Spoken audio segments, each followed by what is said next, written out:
Hello વાલા વડીલો, જય સ્વામિનારાયણ, જય શ્રી કૃષ્ણ. Good morning. 9:30 ઉપર થયું છે અને અહીંયા ઉમેશના પપ્પા સાથે પણ મારે વાતો પણ ચાલે છે.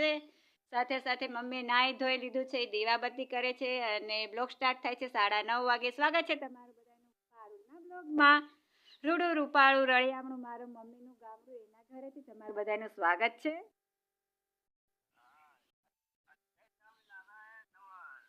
હા, બધા ઉમેશ પપ્પા કહે છે જય સ્વામિનારાયણ. છોકરા શું કરે? માળા કરે. હા, ઠંડી ને અહીંયા બહુ પડે છે ઠંડી. ન્યા પડે છે આપણે રાજકોટ?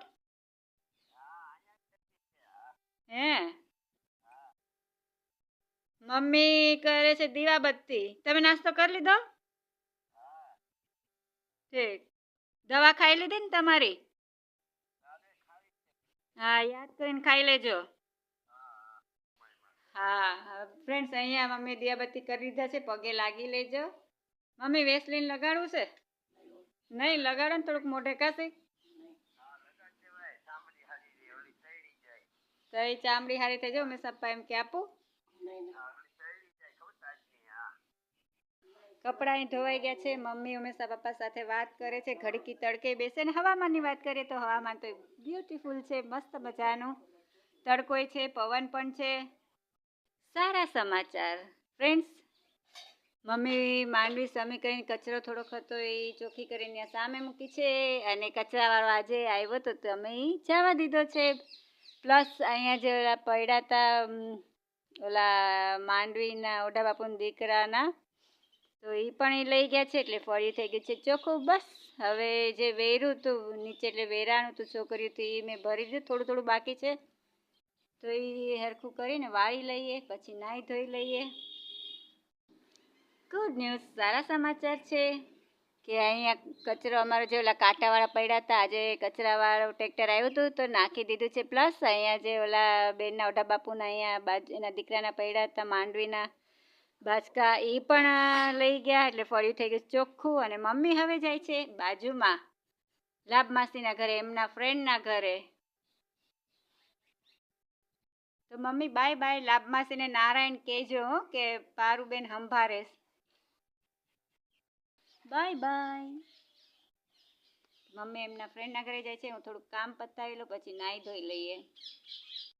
તો ભાઈ કેન્સલ થયું મારી મમ્મીને જવાનું. એ લાભમાસી વાવે જાય છે. મને કીધું પણ હું કેટલી વાર જઈ આવી છું. શું અહીં ગોઠવાઈ જાવ. એ તો મમ્મી એની સીટ પકડી લીધી છે. કેમ છે મમ્મી, આજે કોઈ ફ્રેન્ડના ઘરે ન જવાનું? જવું છે ક્યાં આગળ? હા તો લઈ આવી જા, લઈ આવો, જાઓ. કામ તો બધું ક્યારનું થઈ ગયું છે. મમ્મી નાહી ધોઈને દીવાબત્તી પણ કરી લીધા છે. હવે હું ફટાફટ માથું ધોઈ લઉં અને નાહી લઉં, પછી મળીએ. મમ્મી ફોલે છે લસણ. ચાલો પેલા નાહી લઉં. સવારમાં નાહું તો પણ ઠંડી બહુ જ હતી ને, પાણી બરફ જેવું ઠંડુ હતું એટલે મારી હિંમત ન થઈ. તો ફટાફટ માથું ધોઈ લઈએ. મમ્મી જય સ્વામિનારાયણ. તો મમ્મી લસણ ભાઈ, મમ્મી શું શાક કરવું આજે? મગની દાળ. તો આજે છે મગની દાળ અને સામે બાજરો ને ઘઉં મૂક્યા છે તડકે, તો સાંજે પણ દળાવવા જવું છે ઘંટીએ. હવે હું માથું ધોઈ લઉં, મમ્મી એનું કામ કરે છે. ફ્રેન્ડ શેમ્પૂ તો એક જ પડ્યું છે પણ હાલ છે, સાંજે દળાવવા જઈશ ત્યારે લેતી આવીશ. નાહી ધોઈ લીધું છે મેં ને ઠંડી કોઈ ચડી છે, બહુ જ ઠંડી લાગી. માથું ધોઈ તોય બરફ જેવું પાણી, અને દીને તો વાત જ કરો માં, એકદમ બરફ જેવું પાણી. આમ જીવ વિયો જાય એવું. પણ અહીંયા સરસ છે મમ્મીને ફળિયામાં તડકો આવે છે એટલે તડકે ઊભી છું. અને એક છે દીકરીઓને એ સારું છે, સાસરે હોય એટલે ટાઈમે ટાઈમે બધું, ઠંડી હોય ગરમી ગમે સિઝને ટાઈમે ઉઠવાનું, ટાઈમે બધું કામ પતાવવું પડે.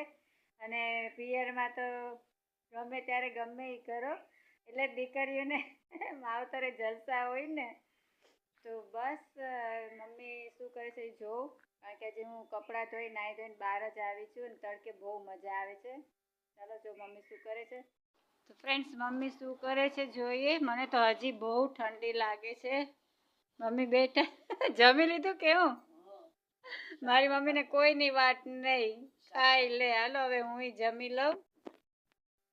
ફ્રેન્ડ્સ, આજનું જમવાનું તો સિમ્પલ જ છે.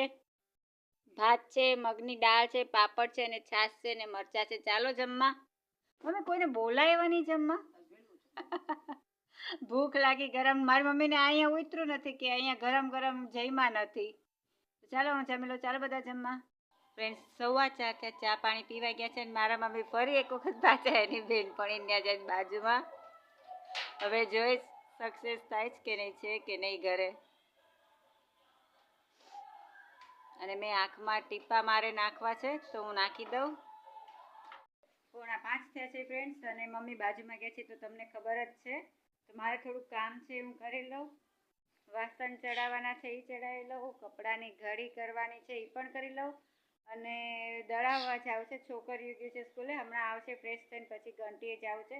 ત્યાં સુધી મારે જે કામ છે હું ફટાફટ કરી લઉં. પછી આપણે મળીએ અને ફોન પણ ચાર્જિંગમાં મૂકવો છે. આઈ થિંક હવે સાંજે મળીએ આપણે. ઓકે.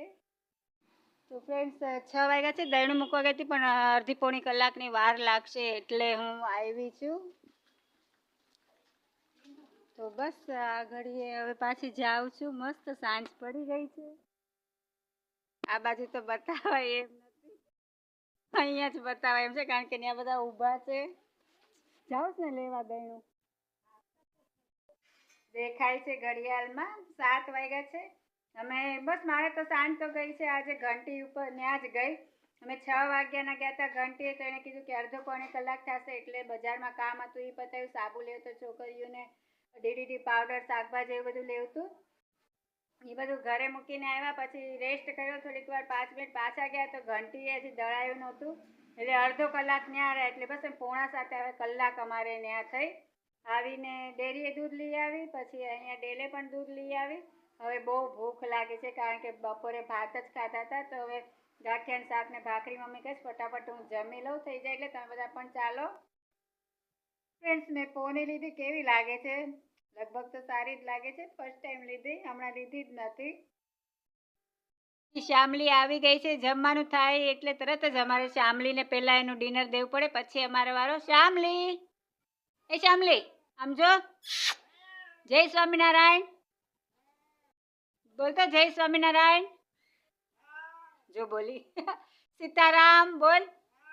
આ બધું બોલે. અહીંયા જઈને બોલ જય સ્વામિનારાયણ, જય સ્વામિનારાયણ. જો બોલે ખરી. મમ્મી એને દઈ દો ને. હા હું દઈ દઉં. જોઈ તારું નાખ્યું છે અહીં હાલ. હાલે. તો ભાઈ શામલી તો એનું ડિનર કરે છે અને અહીંયા જમવાનું પણ થઈ ગયું છે. ચાલો બધા જમવા. ગાંઠિયાનું શાક, ભાખરી, પાપડ. 7:45 5 ઓછી છે. જમી ખાઈ લીધું છે. મારી મમ્મી અહીંયા સૂતા છે અને આજનો મારો બ્લોગ અહીંયા પૂરો કરું છું. કાલે પાછા મળશું નવા બ્લોગ સાથે. ત્યાં જય સ્વામિનારાયણ. બસ જમી ખાઈને મમ્મી મારા સૂઈ ગયા છે અને હું હવે મારી પથારી કરી લઉં અને આજનો મારો બ્લોગ અહીંયા પૂરો કરું છું. કાલે પાછા મળશું નવા બ્લોગ સાથે. ત્યાં જય Swaminarayan. Bye bye. Good night.